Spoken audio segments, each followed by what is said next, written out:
You spoke to Myles Garrett this very morning, then.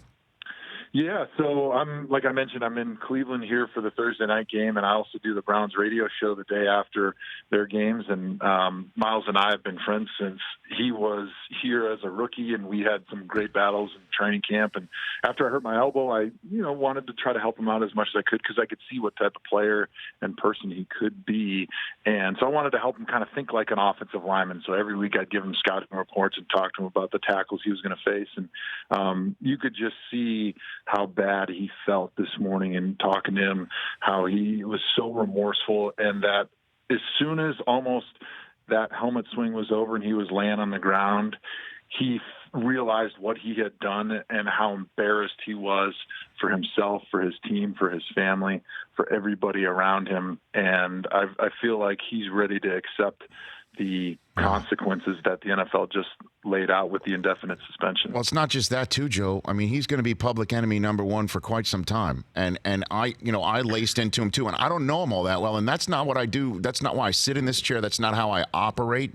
I know you and I haven't really worked on the same set or the same show. You and I have spoken on the phone, not just here, but, a little bit off the air. That's not what I'm about. I'm not about, I'm going to make some hay and get some clicks on my show by laying into Myles Garrett. I'm genuinely pissed as somebody who's worked at the NFL Network for 16 years. My job is to talk the NFL and hopefully be part of the continuing growth of the sport. It puts everybody in a bad spot and everybody in danger. And it's a terrible, terrible thing for him to have done. I'm trying to just piece it all together. How is he going to handle all that, do you think?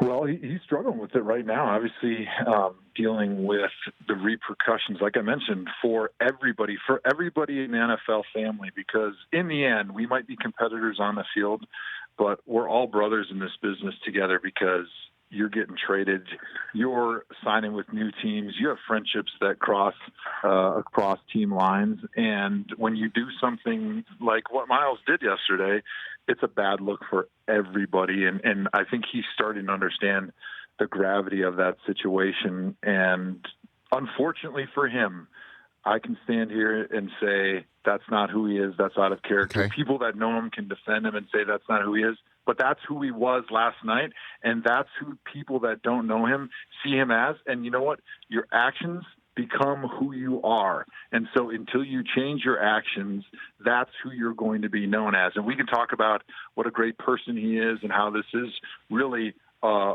one thing on the radar, but it's a huge thing. And you know what? You can only use that excuse about, I'm just not a bad kid, but I ran with bad kids and I was in a bad circle. No, it's about you and personal responsibility and owning up to your actions. And so I think it's now the onus is on Myles to move forward from this and become a better person and prove that that was not him that night. And so last one for you. When you said to him, did you say to him, like, what happened now that he's half of a day removed from it and the cameras aren't on him? Like, what happened?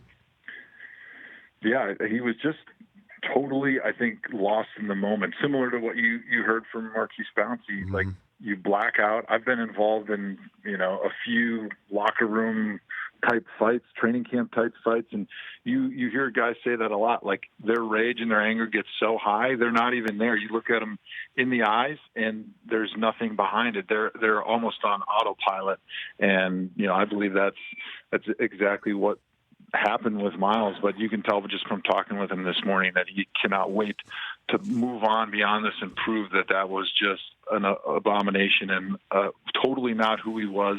And I believe he's going to do everything he can to try to make this right from this point forward. For more of The Rich Eisen Show, tune to Audience Channel 239 on DirecTV for free on BR Live or download the Rich Eisen Show app.